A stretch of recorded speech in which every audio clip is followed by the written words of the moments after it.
উপস্থিত সম্মানিত অতিথিবৃন্দ, আসসালামু আলাইকুম।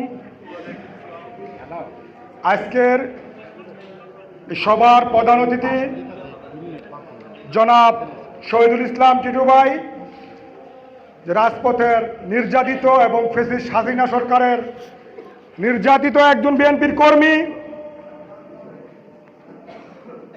উপস্থিত মঞ্চে সকল নেতৃবৃন্দকে আসসালামু আলাইকুম রহমতুল্লাহ বরকাতুহু। আজকে আমরা যে দলটাকে ভালোবাসি এবং যে দল করি, শহীদ প্রেসিডেন্ট রাষ্ট্রপতি জিয়াউর রহমানের দল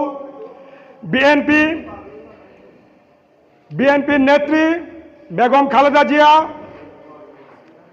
আমাদের নেত্রী এবং আমাদের মাতৃ সমতুল্য।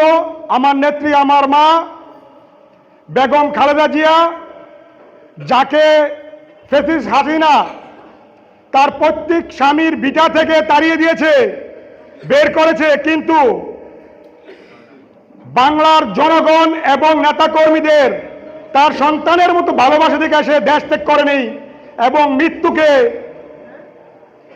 আলিঙ্গন করেও সে আমাদেরকে ছেড়ে যায়নি। বিধান আল্লাহর অশেষ রহমতে আমাদের নেত্রীকে ঘরছাড়া করেছে, আর আল্লাহ রাব্বুল আমিন ফ্যাসিস্ট হাসিনাকে বাংলাদেশ ছাড়া করেছে। জুলুম করে কেউ কখনো দীর্ঘস্থায়ী হতে পারে না, তেমন ফ্যাসিস্ট হাসিনাও পারেনি। আর আমার নেতা জনাব তারেক রহমান যে 31 দফা দিয়েছেন আমাদেরকে, এটা যদি সঠিকভাবে আমরা পালন করতে পারি, এর জন্য যদি আমরা কাজ করতে পারি, তাহলে ঠিকই স্বপ্নের সোনার বাংলা তৈরি হবে বাংলাদেশে।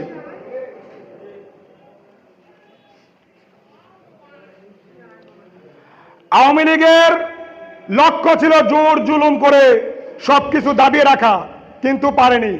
আর বিএনপির লক্ষ্য হচ্ছে, জনাব তারেক রহমানের লক্ষ্য হচ্ছে মানুষের মন জয় করে ভালোবাসার মাধ্যমে রাষ্ট্র পরিচালনা করা। প্রত্যেকটা বিএনপি নেতা কর্মীর মনে যেটা এটাই থাকে যে আমরা সাধারণ মানুষের পাশে দাঁড়াবো, মানুষের পাশে যাব, তাদেরকে সেবা করার চেষ্টা করব, অন্যায়ের প্রতিবাদ করব, মানুষের মন জয় করে ভোটের মাধ্যমে বাংলাদেশের আমূল জনতার ম্যান্ডেট নিয়ে যেতে বাংলাদেশ জাতীয়তাবাদী সরকার গঠন করতে পারে। এই বলে আমি আমার বক্তব্য শেষ করছি। বাংলাদেশ জিন্দাবাদ, বাংলাদেশ জাতীয়তাবাদী।